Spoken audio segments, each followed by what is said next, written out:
सभी सुंदर साहब के चरणों में मेरा कोटानुकोट प्रणाम जी। मैं हमेशा यही कहता हूँ, श्री राज जी की मेहर सब सखियों पर बनी रहे और श्री राज जी का प्रेम इश्क सब सुंदर साथ को मिलता रहे। एक सुंदर साथ जी ने हमें अभी नई नई उनकी जागनी हुई है, तो हमारे वो वीडियो बहुत देखते हैं और बहुत लाइक बहुत कमेंट करते हैं। तो उन्होंने आज हमसे एक प्रश्न किया था, सुंदर साथ जी ये आप हमेशा रुमाल क्यों बांधते हैं? और बहुत लोग नहीं बांधते हैं। उन्होंने कहा कि आप ऐसा रुमाल अपने सर पे क्यों बांधते हैं और बहुत लोग तो नहीं बांधते हैं, कथा करते हैं।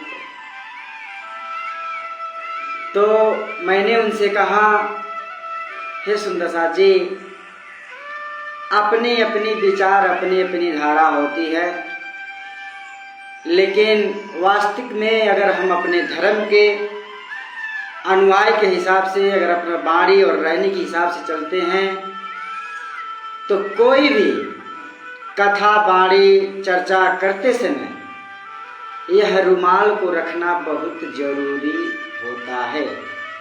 जैसे एक पत्नी अपने पति के लिए श्रृंगार करती है, उसके माथे पे हमेशा पल्लू रहता है, उसी भांति ये हमारा पल्लू सर पे होना चाहिए।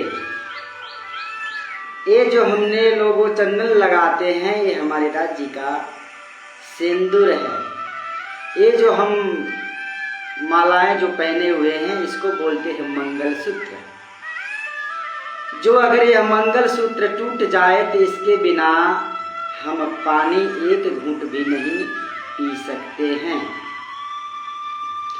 ये चोला कोई भी है, अच्छे से अच्छा कपड़ा पहननी है, कितने भी पुराना हो सफाई से रहिए।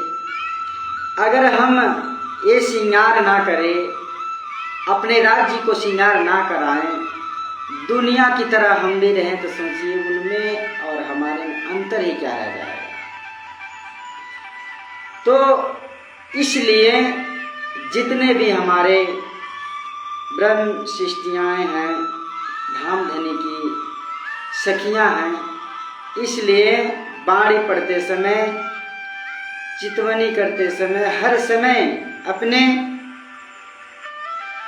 प्रीतम धाम के दूल्हा को रिझाने हेतु श्रृंगार खुद करती हैं और अपने पिया जी को भी कराती हैं। बोलो श्री कृष्ण लाल की जय। तो हमने उन्हें ऐसे ही बताया। फिर उन्हें और भी वो पूछे तो हमने उनको थोड़ा बहुत चर्चा भी सुनाए। आजकल तो नेटवर्क का ज़माना है, तो उन्होंने कहा पतिव्रता धर्म, ये आप लोग या हम लोग जो वो भी हाल के ही हुए हैं, उनके अंदर श्री राज जी की मेहर हुई तो उन्होंने अभी तातन लिए हैं, लेकिन अभी उनके अंदर तीव्रता है, सुनने को बेचैन है, उनकी कानों तरस रही हैं कि मैं कब कैसे। उनको पूछने का बहुत लौलीन रहते हैं कि यह कैसा हुआ, वह कैसा हुआ। तो हमें यह बात सुनकर बहुत खुशी हुई और बहुत अच्छा लगता है जब कोई सुंदर साथ जी, वैसे तो मैं पहले ही कह चुका हूँ कि मैं महाराज नहीं हूँ, मैं कोई स्वामी नहीं हूँ, लेकिन उस धाम धनी की मेहर से जो दो शब्द आता है, मैं अपने सुंदर साथ जी को परोसता हूँ। यह राज जी की मेहर है। अब कह रहे हैं बाणी के हिसाब से कि वेद पढ़े पर भेद न जाने, बाचे पुराण 18, पत्थर की पूजा करे भूले सिरजनहारा। मैंने उनको इसी हिसाब से बताया कि आज हमारे समाज आज से नहीं, सदियों से जो चली आ रही है, पत्थर पूजे, भवानी पूजे, गणेश पूजे, आज नेटवर्क पे से इतनी माया का जाल चल रहा है कि और दिखावा इतना हो गया है। आप खुद एक बार विचार करिए, जो मैं अभी चौपाई बोला हूँ, वेद पढ़े पर भेद न जाने, बाँचे पुराण 18, अब पत्थर की पूजा करे भूले सृजन हारा। जिस लक्ष्मी माता को हम खुद अपने हाथ द्वारा बनाते हैं, किसका? मिट्टी का, उसी लक्ष्मी माता को लक्ष्मी यानी पैसे को दे करके हम उन्हीं को खरीद कर लाते हैं और फिर उन्हीं को हम पूजा करते हैं और फिर 2, 4, 10 दिन पूजा कर करके ले आके उनको पानी में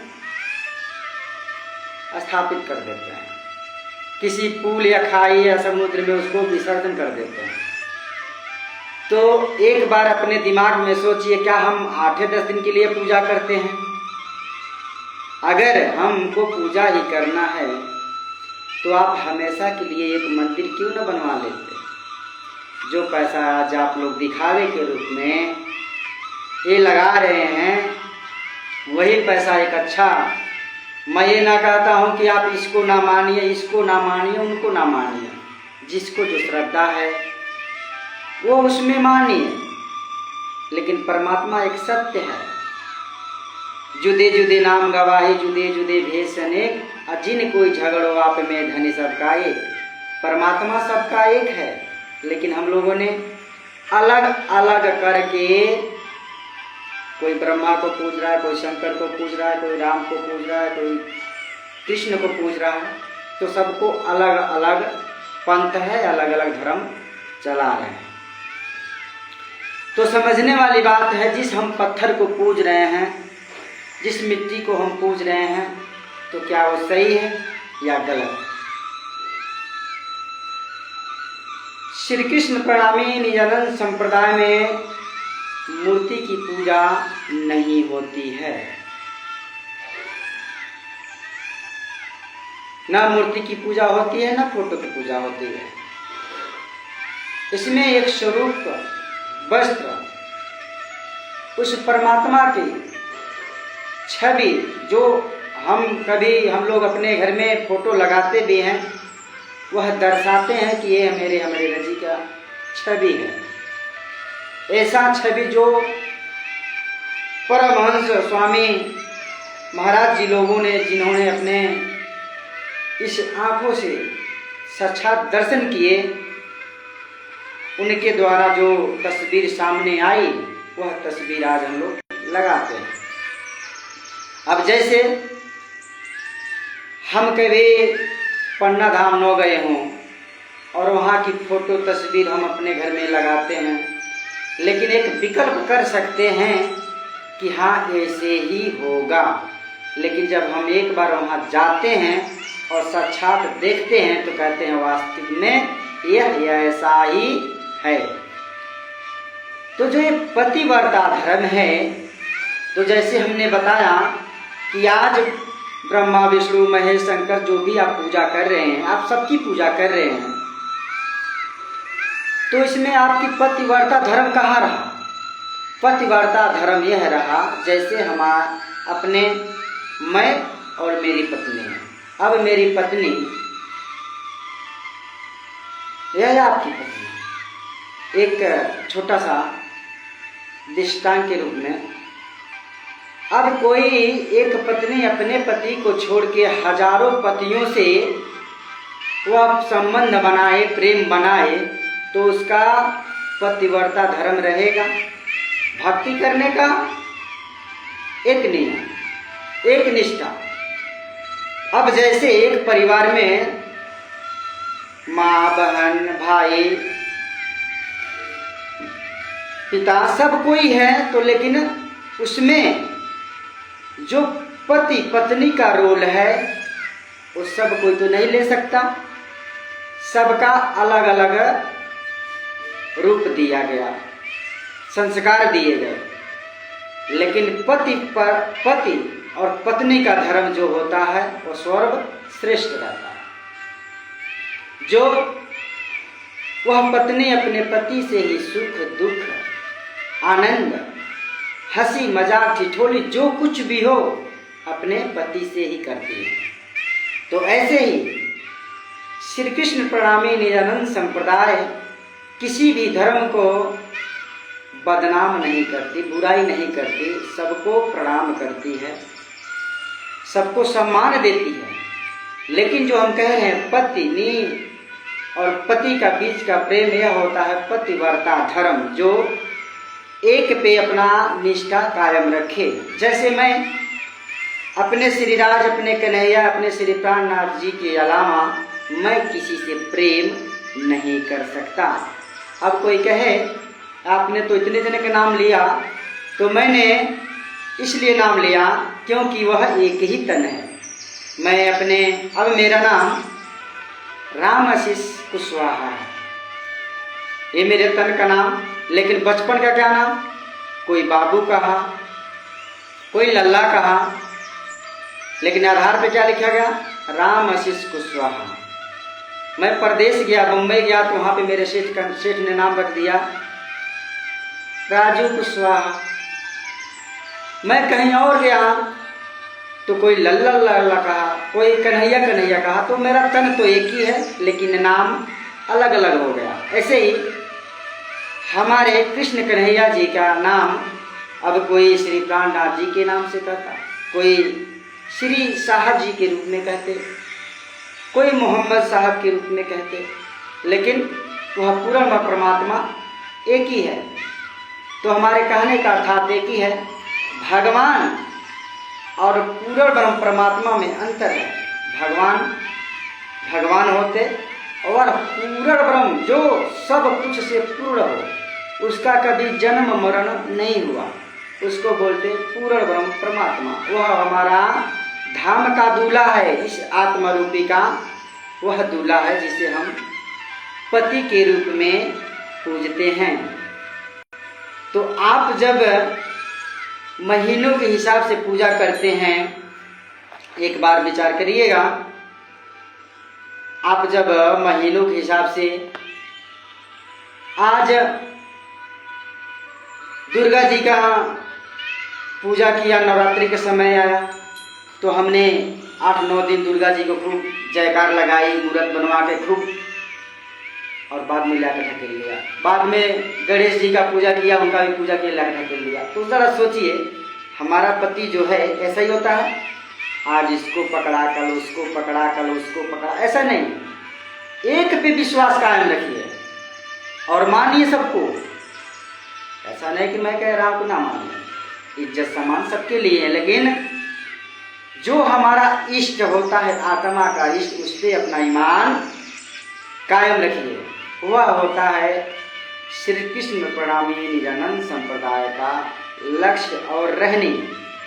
और जो हमने ये बताया अभी, ये जो माला के बारे में, चंदन के बारे में, ये वस्त्र भूषण जो भी है, श्रृंगार के बारे में, तो यह सब जरूरी होता है। वरना इस कलयुग में आप लोग खुद देख लीजिए, केवल दिखावा। आज कहीं कथा हो रही है, कहीं चर्चा हो रही है, तो उसमें जिसके अंदर जागनी होगी, जिसको सुनने का लालसा, वही जाके बैठेगा। और उसके जगह पे मैंने एक वीडियो भी डाली थी, अभी किसी आर्केस्ट्रा, जो आजकल की बहन बेटियां हैं जो 2 पैसे के लिए अपना इज्जत गंवा रही हैं, वो आ जाएं नाचने के लिए, तो देखिए कितना भीड़ लगता है। तो यह कलयुग का दज्जाल है और इसके पीछे लॉजिक है जो लोग नहीं समझ पा रहे हैं। और देखिए कैसे कैसे लीला चल रही है, आज मैं ऐसे हूँ, कल वहाँ पे अनहोनी हो गया, कोई नहीं जान रहा। एक परिवार में अगर एक सदस्य गलत आचरण कर रहा है तो भुगतना सब परिवार को पड़ता है, भुगतना सब परिवार को पड़ता है। हरि सो तो हरि जन भला, हरि ही हरिजन को देख। नरक कुंड खाली रहे तो कीड़े किसको खेत। कह रहे हैं परमात्मा वही कह रहे हैं, इस बात को समझिएगा, हरि ही हरिजन को देते हैं, यानी देने वाले वही हैं और दिलाने वाले वही हैं। वही कह रहे हैं अगर मेरी जो भक्ति सब कोई पा लेगा, जितने लोग हैं सब कोई पा लेगा, तो नरक में जो कीड़े रहते हैं, ये जो सूअर भेड़ कुत्ते मछलियां बनते हैं, तो इन लोगों का चारा कैसे मिलेगा। सब साधु संत हो जाएंगे, ज्ञान हो जाएगा, तो बाकी तो नरक कुंड खाली रहेगा, किसको खाएंगे। इसलिए जो साधु संत की रहनी को सुनते हैं, रहनी के चलते हैं, बाणी सुनते हैं, सत्संग सुनते हैं, अपने परमात्मा पे विश्वास रखते हैं, शुद्ध शाकाहारी होकर जीवन यापन करते हैं, उनको तो साक्षात परमात्मा के ऊपर मेहर है। लेकिन जो इतने बढ़िया शरीर लेकर के भी इसमें गंदगी भरे रहते हैं, इस मुंह में पाकुर पाकुर पान गुटखा मसाला भर रहे हैं, और आज जगह जगह आप लोग खुद देखिए, जगह जगह कीर्तन, रासलीला, भजन मंडली हो रहा है, लेकिन उसमें से 100 में से कोई आपको एक शुद्ध मिलेगा। आप लोग जरूर इस पे विचार कीजिएगा, नहीं तो सब कोई शराब पिया रहेगा, मांस मदिरा खाया रहेगा, मुंह में गुटखा पान ठूसा रहेगा, और माइक में जय श्री राम हरे कृष्णा करता रहेगा। सोचिए कितना बड़ा वो पाप कर रहा है। घर कितना भी सुंदर हो, घर कितना भी सुंदर हो, सोचिए उस घर के आगे कूड़ा करकट रख दिया जाए तो कोई भी आएगा तो कहेगा बहुत बड़ा पागल है। इतना सुंदर घर है और घर के सामने इतना बड़ा गोबर कूड़ा कर दिया। तो जरा सोचिए, इतनी महंगी है शरीर, इतना तपोबल, इतना हम लोग 84 लाख योनियों भटकने के बाद में एक बार मनुष्य तन मिला है, और इसमें भी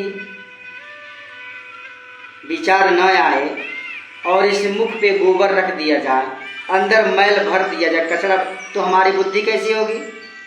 वही तो होगी, हमारी बुद्धि भी तो ऐसे ही होगी। साधु संत को बदनाम करना, भगवान को न मानना, भगवान है ही नहीं है। तो जरा सोचिए, भगवान नहीं है, चलिए आपकी बात ठीक है। जो फ्लाइट क्रॉस हुआ था कुछ महीनों पहले जिस जहाज से, उस जहाज में सभी लोग मारे गए थे, लेकिन एक बच गया। कैसे बचा, आप खुद विचार कीजिए। उस परमात्मा की मेहर ना होती तो उसे आग के झोंके से वह निकल नहीं पाता और बच नहीं पाता। एक तरफ कहते हो भगवान नहीं है, और जब खुद को आहत और चोट लगती है तब उसी भगवान को नाम लेते हो। तब भगवान भी हंसते हैं, देखो मूर्ख, जब इतना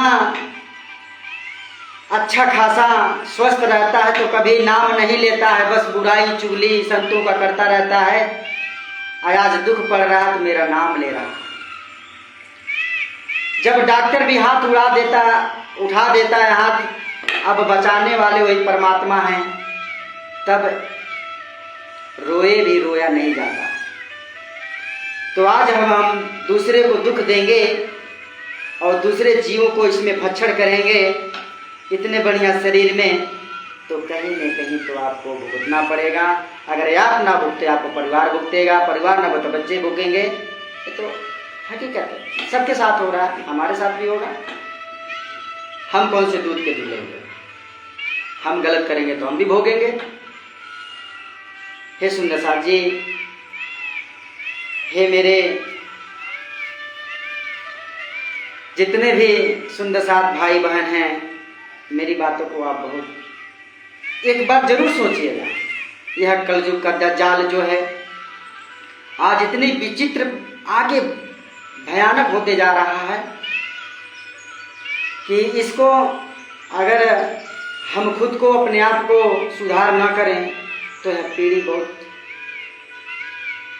अग्नि के झोंकों में जा रहा है। अब इसको बचाने के लिए हम और आप हैं, सुधार करने के लिए हम और आप हैं। अगर हम खुद नहीं सुधरेंगे तो दूसरों को क्या सुनाएंगे, क्या समझाएंगे। आज खुद को अगर हम सुंदर साथ हैं तो सुंदर साथ की रहनी अपनाना ही होगा। ऐसा नहीं कि फला ऐसा है, फला ऐसा क्या मतलब, फला जो कर रहा है तो क्या आप भी करोगे। फला अगर मांस मदिरा मदिरा का सेवन कर रहा था आप भी करोगे। अगर आप सुंदर साथ हैं तो उस रहने पे आपको चलना ही पड़ेगा। यह महामती श्री कामनाथ जी के कहना है। हे सुंदर साथ जी, मैं आपसे बार बार प्रार्थना करता हूँ, आपके पैरों में गिर के यही कह रहा हूँ, मेरी बातों को आप समझिए और हमारी वाणी में कहीं बातों में कटु वचन निकल रहा है तो हमें अपने पैरों के धूल समझ करके माफ करें। लेकिन सत्य बड़ा कड़वा होता है, सत्य रहने पे तो चलना ही होगा। एक पति पे अपना तन मन धन सब कुर्बान करना होगा। बोलो श्री प्राणनाथ प्यारे की जय, श्री कृष्ण कन्हैया लाल की जय।